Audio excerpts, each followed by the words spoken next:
One of the most important inputs to a successful digital transformation or ERP project is also one of the most overlooked. I'm going to talk about what that is here today.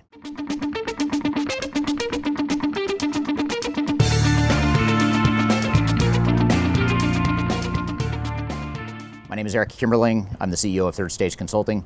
We're an independent consulting firm that helps clients through their digital transformations. And over the years, business cases have become far and few between. It's something that companies tend to view as a nice to have. In many cases, I would say in most cases, we work with clients, they have a tendency to not want to do a business case. It may be because they know they have no choice other than to upgrade their ERP system. They may be being forced by the vendor to upgrade their legacy system.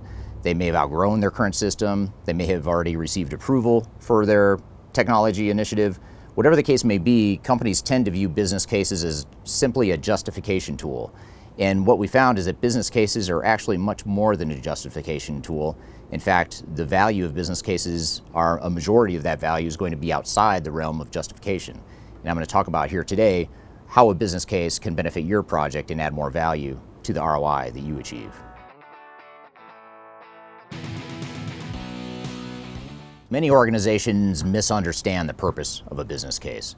Historically, a business case was used to justify an investment in technology. So you would define what your cost benefit is, and you would determine what your ROI is as a result of those estimated costs and the business benefits. And what ends up happening in those cases when it's used as simply a justification tool is you end up telling the story that you want to tell. You tend to downplay the cost, you might overstate the benefits, you might put intangible benefits in your business case that are actually intangibles.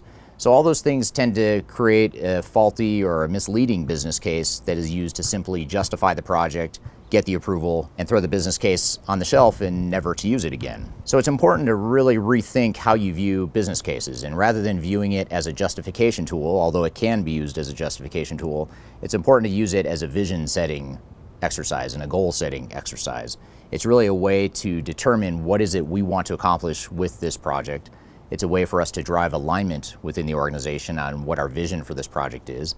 It's a way for us to have project governance and decision making, to understand what it is that we're deciding and how it might affect the business case. So all those things are things I'm going to talk about throughout this video regarding the value that a business case should bring to your initiative. So the first thing we have to do well is to build an accurate and a realistic business case. We want to understand, first of all, on the cost side of the equation, we want to understand the total cost of ownership. What does that total cost look like? How much is our software going to cost? What are our real implementation costs going to be? What are those unrelated costs that are not directly related to the software vendor, but costs that we're going to incur within the transformation? So things like backfilling your internal resources, for example. If you need to make any upgrades to your infrastructure, if you need to have any third-party bolt-on systems to support the deficiencies of your core technology, all those costs should be captured in your business case. And it's also important to look at those costs from a technology agnostic perspective. So you don't necessarily just want to take at face value the cost estimates your sales rep might provide to you from your vendor or system integrator, because typically we find that those costs are understated. They're trying to close a deal, they're trying to win the business, so they're not necessarily going to be overly conservative or overly realistic about what those costs are. So usually on the cost side, we want to take a grain of salt from the input that we receive from the vendors and add and apply all the costs that might be missing from the total cost of ownership estimate. Once we've defined the cost side of the equation, then we shift gears and talk about the business benefits. And I've included a link below to a recent video about some of the top business benefits of digital transformation and ERP projects. I encourage you to check that video out. That might give you some ideas on different categories of benefits you might include in your business case. But just to summarize some of those potential benefits, you want to look at all the benefits that technology might afford your organization. So for example, if you're a manufacturing or distribution organization, you may find that inventory reduction is a source of low-hanging fruit, a big benefit that a lot of distribution or manufacturing companies achieve, maybe a benefit that you may be able to achieve as well. If you're a consumer product organization, you may find that new CRM or other sorts of technology, customer service technology, for example, might enable top-line revenue growth, might allow you to sell more to your existing clients, might be able to help you close more business with potential customers and clients. So those are the types of things you want to be considering when developing a business case. We want to look at the potential cost reductions, we want to look at the potential top-line revenue growth, and we also want to look at those intangible business benefits, those things that may be difficult, if not impossible, to quantify, things like enhanced customer experience or improved customer satisfaction. Those might be things that we capture as well in our business case. If anything, even if it doesn't affect our ROI number, it's something that we capture as a goal and a vision for the potential project. Another very underrated but important role of the business case is to provide project governance for your project. And here's a good way to think about this. When you go through your transformation or implementation, inevitably someone on your team, some stakeholder, some executive is going to want to make a change to what the original assumptions were in your plan for the transformation. They may want to add new modules, they may want to customize the software, they may want to get some sort of third-party bolt-on system to address a gap in the software. And it can be very difficult to make decisions, and it's much like shooting in the dark if we don't have a business case. We don't know what the ROI on that investment might be.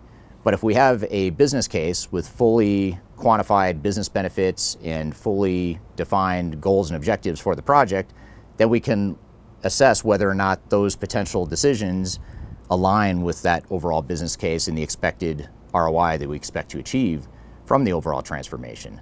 So for example, a lot of organizations will say, you know what, we don't want to customize at all. And so they don't budget for any sort of customization in their transformation. Inevitably, you get into the project and someone somewhere in the organization wants to customize something. And it can be easy to say, no, we're not going to do it. But rather than just giving a yes-no answer arbitrarily based on principle, we can go back to the business case and look at, does it help us achieve our ROI? If we need to pay $100,000 US to do some sort of customization, and it delivers $1 million of annual benefits, then maybe it does make sense to go ahead and do the customization. If we're going to pay $100,000 for the customization, but we can't quantify the business benefits, that might be a good justification to not do the customization. So a business case is rarely used in this capacity, but the organizations that do use a business case in this capacity generally have stronger project governance, and they generally have a better handle on the overall project, and ultimately they tend to get a better ROI on the project. Now, when most people hear business case, organizational change management isn't the first thing that comes to mind, but organizational change management and the business case are very much aligned, or they should be very much aligned. So again, if getting back to the point of defining the vision and goals for the project and the purpose of the project, first and foremost, that is an organizational change management exercise. Simply getting alignment around what it is we want to accomplish, what the goals and measurable objectives are for this project, is something that change management practitioners typically struggle with. So if we can accomplish those goals via the development of a business case, it helps us from a change management perspective. If we go a step beyond that, if we look at change impacts, the way people are going to have to change their jobs, the way they're going to have to rethink their roles, and the way we're going to have to redesign the organization, the way we're going to have to retrain people on the way they do business in their day-to-day work, we can always go back to the business case to help justify why we're making the change, why we're forcing people to go through the pain, and help paint a picture of the vision of what it is that each individual contributor is going to accomplish and what they're going to contribute to bigger picture-wise. So business case is a great way to paint that big picture view of how individuals on the team and individuals within the organization are going to, at the end of the day, be able to improve efficiency, productivity, top-line revenue growth, or whatever the business benefit might be. So when you think about your business case, also think about it as a potential change management tool that will help enable some of the change management strategies you might be deploying.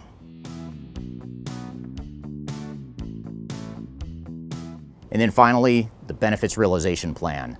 A lot of organizations don't think about benefits realization when they think about the business case.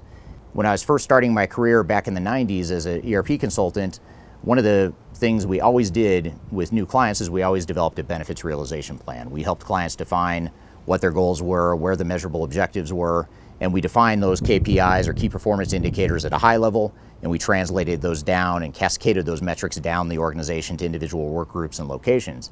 And that was a good learning lesson for me because I saw the value that that provided and the way it created alignment and the way it created focus and accountability on actual business benefits. Now, a lot of organizations and teams, because we're all human, are afraid to go back after the fact and look at, did we achieve the business the business benefits that we outlined in our business case.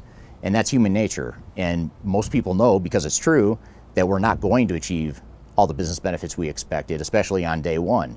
But the key is to recognize where we are achieving those benefits post-transformation and where we're not. And when we identify the areas where we're not achieving the business benefits, typically we can do some simple root cause analysis to figure out why. And assuming we had realistic business benefit projections to begin with, typically the answers to why we're not achieving those benefits are oftentimes very simple. A lot of times it's something as simple as retraining a work group, or clarifying a business process, or reconfiguring the software, or cleaning up some of the data. And those fixes aren't very complicated, especially if you look at the overall journey we had just been through with an overall transformation. So going that extra mile to identify what benefits we actually achieved can go a long way in helping us maximize the investment. And if we think about that big investment we make in any sort of transformation and the large amounts of time and money we put into a transformation, that little extra bit at the end focused on benefits realization arguably has the most value and the most return, or the biggest return, of all the activities you might do in a transformation.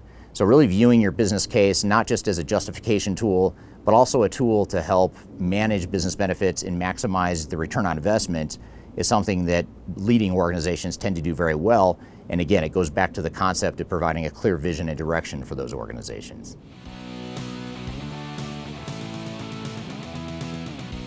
So these are just some of the reasons why a business case is so important. If you haven't done a business case yet, I highly encourage you to do it. Even if you're midstream, you're already in the middle of a transformation. It's never too late to have a business case to help give your project some guidance, some parameters, some governance, some change management direction, and ultimately some direction on how you're going to achieve those business benefits longer term. So if you'd like to brainstorm ideas regarding your transformation or your business case or how you might get started, please reach out to me. I've encouraged my contact information below. I'd be happy to chat with you. I've also included our 2020 Digital Transformation Report, which provides some guidance and best practices that we've learned from organizations that have gone through transformations over the years, including the need for a clear business case. So I encourage you to download that below. I hope you found this information useful. Have a great day.